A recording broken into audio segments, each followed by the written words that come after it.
What's up guys, my name's Seth, you're watching Petrol 360 and today we're going to be working on getting my new project truck up and running.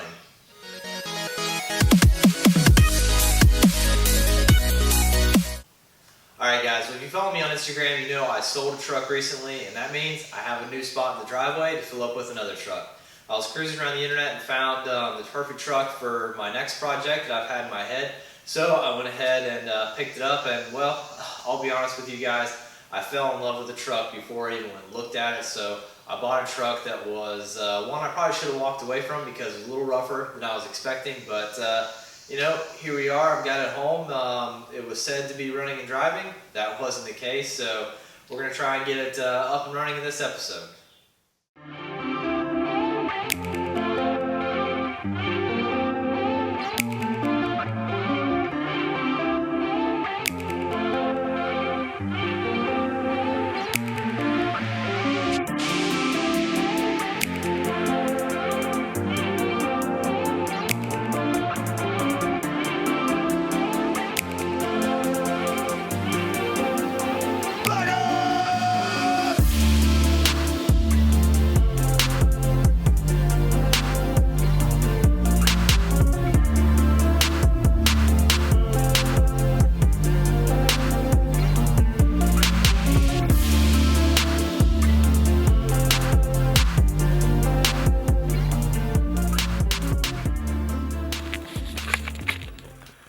So there you go. This is a 1966 F100. It's a short bed pickup and it's a little rough.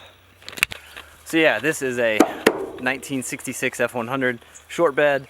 It is a little rough. It's definitely rougher than I ever wanted it to be. It doesn't seem like half of the stuff's bolted on, including the bed, and it was said to have been running and driving. Not really. And there are some good things though.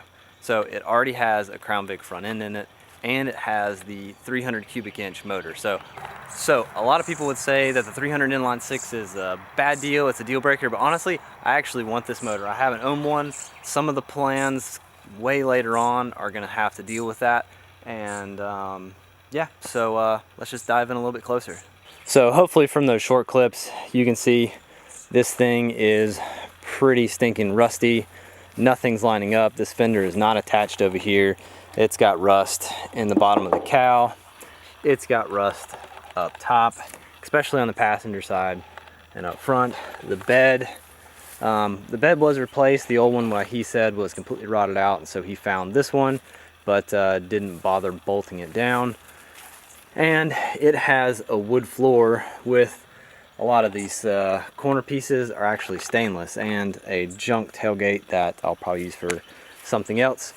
So Crown Vic front end with power steering, Crown Vic with disc brakes, not power brakes. But he did not swap the rear end to the 8.8, so that's something I've got to do. So he did repaint this when he was in high school and didn't mask off anything at all. So lots of overspray. Pretty much standard of what you'd expect from an interior, except for it does have carpet, and he used the rear seat out of a Crown Vic for the bench seat, which is interesting. So it is floor shift. It's 3 speeds, the stock transmission, but it's just a floor shift. I'd much rather be column shift.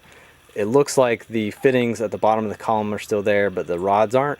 So I mean, I want a 5-speed swap this, but maybe short term is switch it back to column because that shifter is absolute garbage.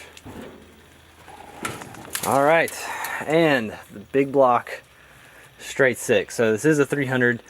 Supposedly they have a little bit more power from these years, at least they advertised they did. Don't know if that's right or not, but this is a pre-smog motor. This truck was originally a 300. It is kind of numbers matching. It was originally blue, although it looks like maybe these fenders were from something else. Actually, yes, this is a 64 front end, which I like a lot more than the later models, so we know that the front end's been replaced, but the frame rails are straight. I did look at those. So, good things about this one. It's already been swapped to a 4-barrel. It has an Offenhauser intake manifold, and it's got the, I think they're Clifford long tube headers, so it's got some goodies on it. So like I said, does not have power steering or power brakes, but that is the factory Crown Vic master cylinder, so everything's right there. And he does have power steering on it, which didn't seem to work super well, so we'll have to look into that. But first things first, we need to get it running. It does run, it does crank over, it just does not idle and does not stay running. Now that I've had more time to think about the issue that I was having while you're trying to rush and get it cranked up and loaded and everything, I'm pretty sure that the needles aren't sealing, so I think it's just flooding it out. So honestly, I'm probably just going to crank it and smack this thing with a hammer and go from there.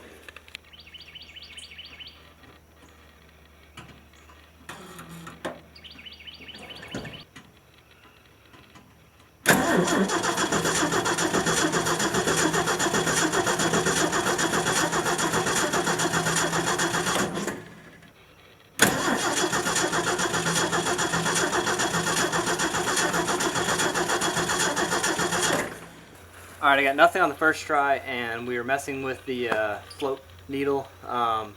We were trying to get it run, and I think I closed it all off, so went around and adjusted it.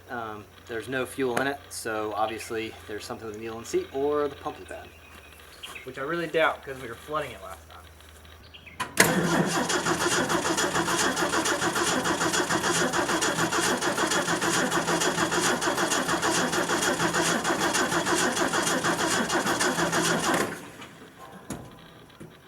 Alright, I poured fuel into the carburetor and backfilled the line a little bit, so maybe the diaphragm will get a little bit of pressure, and we should at least hear something this time. There is fuel in the carburetor and down the throat.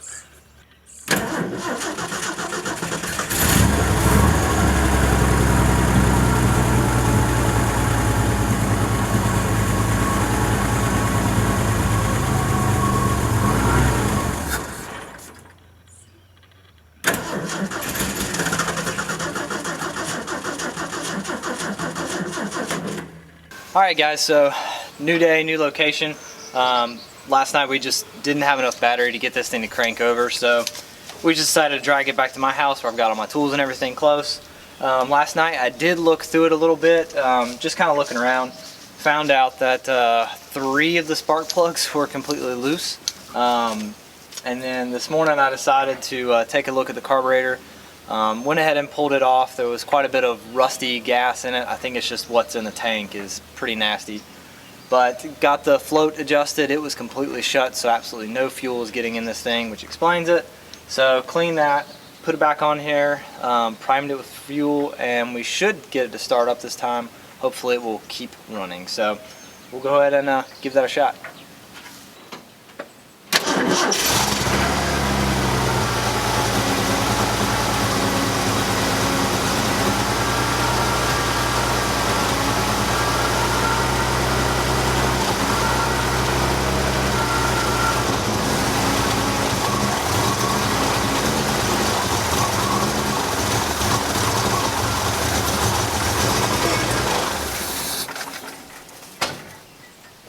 Well, it runs, and I have fuel pressure because there is gas everywhere.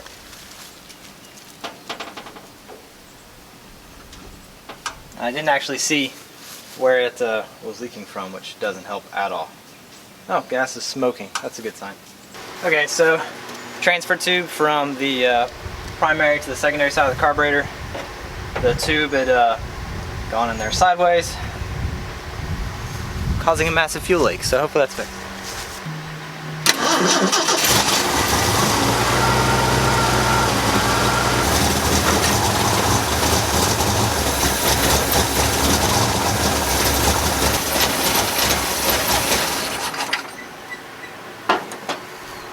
Runs at least.